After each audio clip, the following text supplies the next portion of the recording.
எனதருமை சிம்மராசி நேயர்களே, சிம்மராசிக்காரங்களுக்கு ராசிக்கு அதிபதியே சூரியன். இந்த உலகத்துக்கே வெளிச்சம் கொடுக்கக்கூடிய ஒரு கிரகம் தான் உங்கள் ராசிக்கு அதிபதி. அந்த ராசிக்கு அதிபதியான சூரியன் இந்த ஆண்டு பிறக்கிற போதே உங்களுக்கு தனவாக்கு குடும்பஸ்தானாதிபதியாக இருக்கக்கூடிய புதனோடு சேர்ந்துருக்கார். யார் உங்களுக்கு காசு கொடுப்பாரோ அந்த கிரகத்தோட உங்கள் ராசிநாதன் சேர்ந்துருக்காருன்னா இந்த ஆண்டு மிகச்சிறந்த வருமானம் பெறக்கூடிய ஒரு ராசியாக நீங்கள் தான் இருக்க போகிறீங்க. ரொம்ப சந்தோஷப்படலாம். உங்கள் பேச்சில் நிறைய சாதிக்கக்கூடிய ஆற்றல் இருக்கும். நீங்கள் ஒரு கலைத்துறையில் இருக்கீங்க, மீடியாவில் இருக்கீங்க, விளம்பரத்துறையில் இருக்கீங்க, எங்கு பார்த்தாலும் உங்கள் பேச்சுக்கு ஒரு மதிப்பு இருக்கும். அப்படிப்பட்ட ஒரு வருஷம். இதில் லாபாதிபதி புதனும் ராசி அதிபதி சூரியனும் சேர்ந்துருக்கிறாங்க. பேரும் புகழும் கிடைக்குது. பேரும் புகழும் போதுமா, காசு வேணாமா அப்படின்னா காசு மழை பொழியக்கூடிய ஆண்டு. நீங்கள் செய்யக்கூடிய செயலில் வெற்றி அடைந்து காசு மழை பொழியும். 7ஆம் இடத்துல சுக்கிரனும் சனியும் அப்படி சேர்ந்து உட்கார்ந்து ஜொலிக்கிறாங்க. நிறைய சிம்மராசிக்காரர்கள் இந்த ஆண்டு கலப்பு திருமணம் செய்து கொள்வார்கள். இந்த அமைப்பு இருக்குது. அதே நேரத்தில் 3க்குரிய சுக்கிரன் 7ஆம் இடத்துல உட்கார்ந்துருக்கார். காம திரிகோணஸ்தானாதிபதி சுக்கிரன் இன்னொரு காம திரிகோணஸ்தானத்தில் உட்கார்றார்.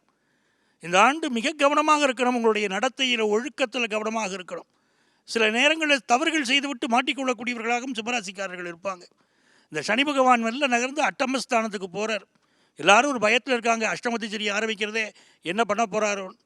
ஒரு பக்கத்தில் விபரீத ராஜயோகத்தை கொடுக்க போகிறார் உங்களுக்கு. 6க்குரிய சனி 8ல். அதனால் வேலையில் திடீர் மாற்றங்கள் வரும். வரக்கூடிய மாற்றங்களை வரவேற்று மகிழ்ச்சி அடைங்க. ஆரம்பத்தில் சிரமமாக இருக்கும், பின்னால் அந்த வேலை உங்களை உயர்த்த போகுது. அப்படிப்பட்ட யோகம் இருக்கும். ஆனால் சப்தமாதிபதி சனி 8ல் போய் உட்காரும்போது கணவன் மனைவி உறவில் சில விரிசல்கள் வரும். இந்த உலகத்தில் யாரெல்லாம் மனைவியிடம் தோற்று போகிறார்களோ அவர்கள் தான் வாழ்க்கையில் ஜெயிக்கிறாங்க. அந்த ரகசியத்தை தெரிஞ்சுக்கணும். அதாவது கணவன் மனைவி உறவில் விட்டு கொடுத்து போய் குடும்ப வாழ்க்கை தான் பிரதானம் நினச்சா நீங்கள் ஜெயிச்சுக்கிட்டு வருவீங்க. எல்லாம் சரிங்க. அட்டமத்து சனியை ஆட்டி படைக்கிற காலத்தில் ஹெல்த் இஷ்யூஸ் வரும். அதனால் சிம்மராசியை சேர்ந்தவர்கள் தங்களுடைய உடல் நலத்தில் அதிக அக்கறை எடுத்துக்கொள்ள வேண்டியது மிக அவசியம். 10ஆம் இடத்துல குரு பகவான் இருக்கார். சிலருக்கு வேலை பறிபோகக்கூடிய அமைப்பு இருக்குது, அது மறுக்க முடியாது. ஆனால் லாபத்திற்கு குரு வந்த பிறகு நல்ல பொருளாதார உயர்வு உங்களுக்கு வரப்போகுது. பூர்வீக சொத்தை விட்டுட்டு வேறு சொத்து வாங்குகிற யோகம், இதெல்லாம் ரொம்ப சிறப்பாக இருக்குது. அப்போது இந்த ஆண்டு நீங்கள் எந்த தெய்வத்தை வழிபட்டால் உங்கள் வாழ்க்கை இன்னும் உயர்ந்து வரும் அப்படின்னு கேட்டிங்கன்னா, சிம்மராசிக்காரர்கள் தினந்தோறும் சொல்ல வேண்டிய ஒரு ஸ்லோகம் திருப்பாவை.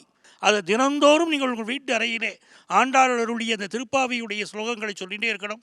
அதுபோக ஒரு முறை சூடி கொடுத்த சுடற்குடியாள் ஆண்டாளை போய் ஸ்ரீவில்லிபுத்தூரில் தரிசனம் பண்ணிட்டு வரணும். உங்கள் வாழ்க்கை அற்புதமாக அமையும். 2025 என்னுடைய வாழ்த்துக்கள்.